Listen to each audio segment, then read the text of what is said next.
Hello, ladies and gentlemen, boys, girls, dogs, and cats, and welcome back to Calm Down, Level Up. Today we're here again in, well, actually, for the first time, Europa Universalis 4. Holy shit. Welcome. First time. Usually I just do Hearts of Iron and Supreme Miller, but now I'm reaching my arms out a little bit more to some other games. And I know a lot of you are big Europa fans because you're Paradox fans, and Europa's arguably the best game. So I've been trying to get into it, and I've been learning it, and I've been figuring out. I am a relatively new Paradox person, so it is semi-new to me, but I'm figuring it out, and it's super fun. So I'm bringing you today a semi-long series, I guess, time-lapse that I will be narrating over. I don't know if that's going to be annoying for you or not, but hopefully it will be nice. Basically, we have the extended timeline mod on, which means that we can see the world go past the limit, so it'll just go. It can go all the way to like 9,999, but we won't go all the way that far. We'll go until it starts getting stale or something, or probably around 10 episodes like we usually do. But yeah, welcome. So we're watching the world here. We actually started at around 1444 because instead of starting at around, I think you can start at like 4 or 5, where the Roman Empire is. I think that kind of usually ruins the game if you start at that point in time, because the Roman Empire never really goes away.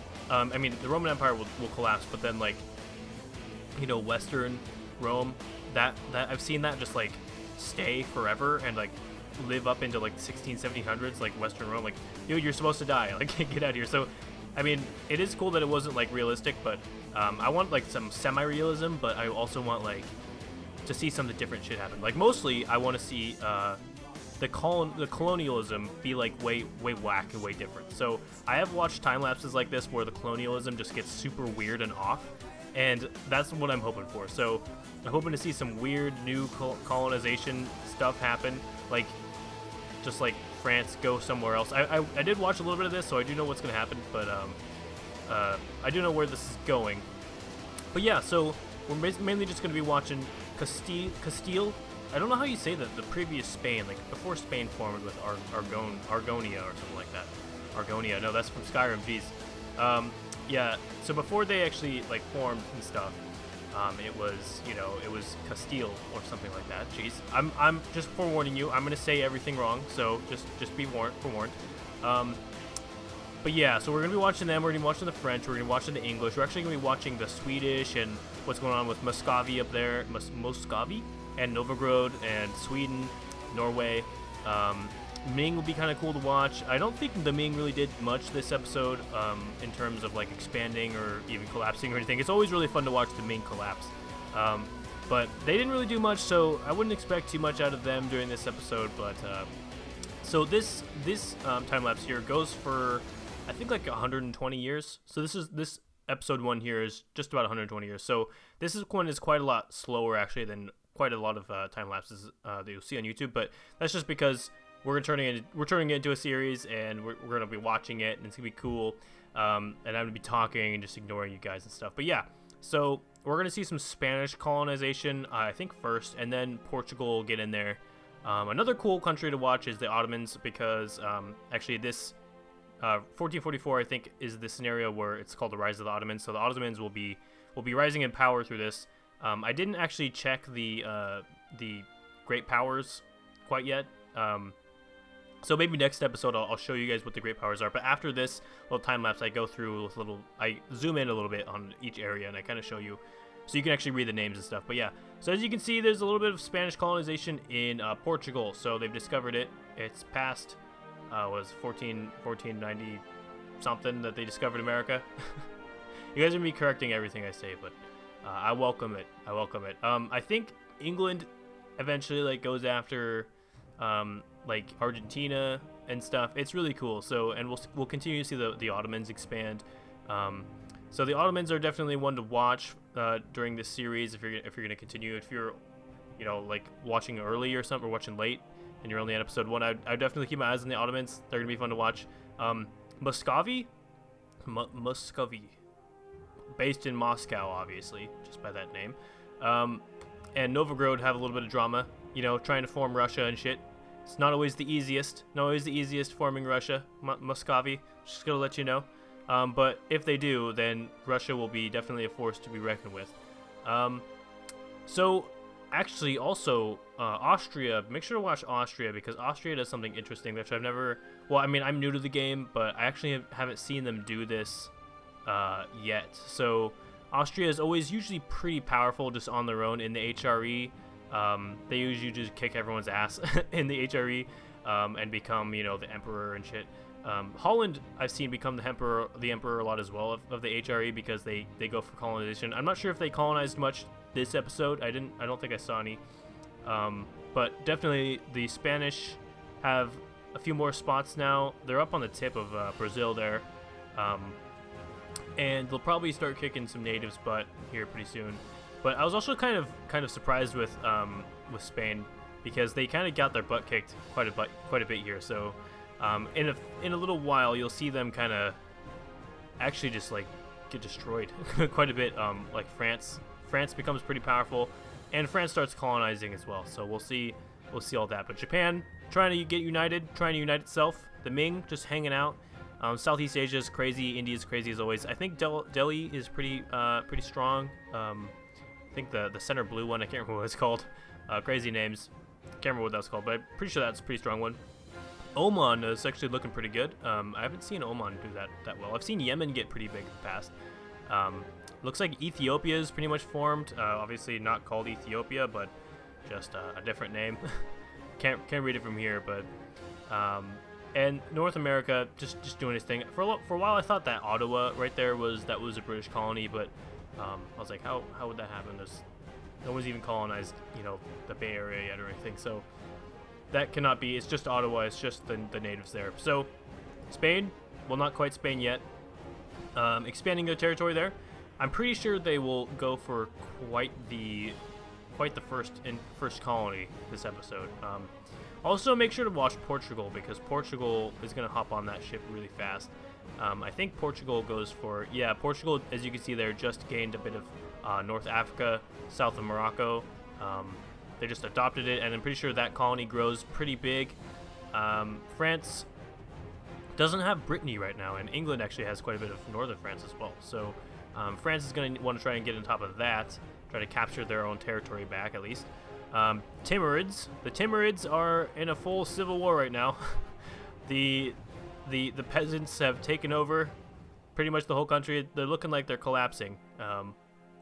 That's quite a small country to collapse like that. It doesn't even seem like it got very big or powerful. I think the Timurids may have been in the top 8 most powerful countries, but you know, I would think that like if anyone was going to collapse, it would have been the Ming. But yeah, I don't know. Looks like Muscovy's doing pretty good. Pushing back Novgorod. Novgorod is not very strong right now, but I'm pretty sure Novgorod will give you a little surprise here in a sec. Also, just to point out, the Lithuania's doing really good, and Poland's doing really good. And you know when they both do really good, something dark happens. But we'll see that in a little bit here, I'm pretty sure. Actually, the Timurids are getting a hold of themselves, it looks like. They're putting down the rebellion. Jeez. Come on, Timurids, you can do it. You never do it, but you can do it. Come on. Oh shit! Look, so the Portuguese colonies getting attacked, and they've pushed a little inward a little bit. Spanish colony doing pretty good, getting even bigger down there in Brazil. Is there anything happening in the Caribbean yet? I don't think so. And the British haven't actually colonized anything quite yet, I don't think. But we'll check at the end of the episode when we kind of go zoom in and look at stuff. But yeah, so Sweden's doing okay. Actually, Novgorod being invaded by Muscovy. Whoa. Looks like Muscovy is being attacked by the Ottomans. So I wonder if Novgorod and the Ottomans might have had an alliance. That'd have been a strange... Oh, shit, yeah, look. So the Ottomans just totally forced Muscovy to retreat, and Novgorod gained an assload of land. So looks like Novgorod kind of won that war. Nice. GG. I thought they were just going to get adopted into Muscovy and they were going to get, turned into Russia. And Russia was going to come out and, take over Siberia and be the king of Siberia again. Which they already they're starting to do that. They're starting to reach out that way, looks like. Yemen still holding on to the south of the Arabian Peninsula there. Oh, Timurids kind of semi-collapsing. It looks like the Persians are peeking out of there or something. somebody's peeking out of the old Timurids territory. But yeah, so this recording was about an hour, and I had to figure out how to do how to like do everything. I had to figure out how to like hide the GUI and how to be able to turn the GUI back on and stuff. So that was always fun. But yeah, so the Mamluks basically just cannon fodder for the Ottomans at this point. They're just whenever they want more land, just okay, Mamluks, we're just gonna go down there and take some of their land. And Mamluks are like, okay, don't even fight back or anything. But yeah, as you can see, the Commonwealth is formed. It's really strong right now. The Commonwealth is looking good. Also, when I pointed out Austria earlier, Austria, I missed it. They either adopted or they just took over Hungary. So Hungary is no longer a thing. It's all Austria now, which I'm not sure if that means that, like the previous Hungarian territory is now in the HRE, or if that territory is just not in the HRE, but parts of Austria are. Dude, the HRE is so confusing. I can never totally wrap my, head around it. But as you can see in kind of Venezuela, there's a small little French colony, and it gets a little bigger, and we'll zoom into there in a little bit. Also, Portugal is colonizing not the Democratic Republic, the island, the Haiti, that area. So. And the other country that's on that area, too. I can't remember what it's called right now. The Ottomans up invading Muscovy again. Jeez. It's getting destroyed after they tried to attack Novgorod. I think they must have some sort of alliance, Novgorod and the Ottomans. That's a pretty powerful alliance to have, Novgorod. Jeez. Yeah, Muscovy keep getting smaller and smaller, to the point where Kazan might even be, like, might even be a threat. Or, like, Uzbek over there in Siberia. They could be a little bit of a threat. But yeah, so lots of people attacking the Mamluks still. Just whenever someone wants territory, just go there pretty much. The Spanish, they're still Castile, by the way.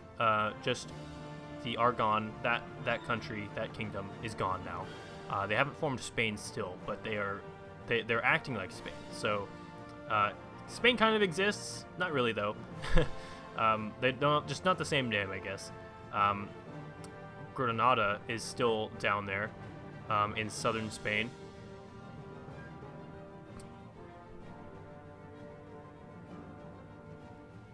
See, as you can see here, there's a French Castilian war, and the Spanish are losing, I think. Also, the Ottomans have occupied all of Naples in that war, so the Ottomans must be on the side of France. As you can see, also the Ottomans are attacking the eastern coast of Castile, so they're getting their butt kicked. Even I think Granada is even in the war, and they're occupying some territories. It's always funny when you see like Granada become a like colonial power. I've seen that in the past happen. I've seen Granada like have a whole like Floridian colony, and I've seen them have African colonies and stuff, and just refuse to form with Spain. It's funny. It's always really funny to see that. But as you can see, Japan united. I think the thing's about to be over pretty soon. The Commonwealth fighting Muscovy. I think they're pushing them back too, so they got attacked. Oh, and also, looks like the Ottomans are now at war with the Commonwealth, and they're at war with Austria. So I remember seeing that, but I don't remember seeing how it came out. So we'll see. Let's see how the Ottomans do in this little war with Austria and stuff. I think looks like they're winning against Austria, to be honest. Bosnia is a thing still. It doesn't look like the territory has changed too much for the Ottomans. They have that southern Romanian area. I can't remember what it's called. It's like Wallonia, I think. But yeah, as you can see, also the Spanish are totally expanding their colony down south pretty fast and pretty strong. And the French colony up in Venezuela is a lot bigger, and there's a British colony down in Argentina, and it's called Buenos Aires, I think. So doing good. Everyone's doing good. No one's really like fighting each other too hard, except for France and Spain. Once France goes for like a big colony and stuff, it's gonna be hard for them going at war, because Spain has quite the territory down there. But yeah, here we are in geez, I'm stuttering quite a bit. We're in Asia, geez, Europe. As you can see, this is the end. Novgorod got really big. Austria still pretty strong. France taking north Spain. Here's some of Africa. Madagascar is quite united under one of the natives. Portugal has a big colony up in the north. There it is right here. Morocco's not doing too bad. As you can see, Grenada still a country down there, and it'd be really funny to see it try to colonize some stuff. Castilla and Brazil, all there, and there is British Buenos Aires right there, all doing good. The natives in South America haven't formed the Incas yet, which kind of sucks, and the Aztecs are doing pretty good. So it looks like Spain, England have colonized the Caribbean. That's not British. Finland is here, so and actually they've landed on mainland as well. So we might see a Viking colony. The Portuguese are in Mexico, southern and northern Mexico, and it looks like they're also in Florida as well. So the Portuguese are probably going to be a pretty formidable power in North America. They might even, form the United States. So the United States might be Portuguese, but yeah. Thank you very much for watching, guys. We're going to go into Asia here a little bit, show you the Ming and Japan. Make sure to leave a like if you liked this, and subscribe if you are new, and make sure to tune in next time when we continue to see what goes on in this crazy world. Japan is united and stuff. Korea is just really big. The Timurids are just dead. But yeah, thank you very much for watching, guys. I'll see you guys all next time. Peace.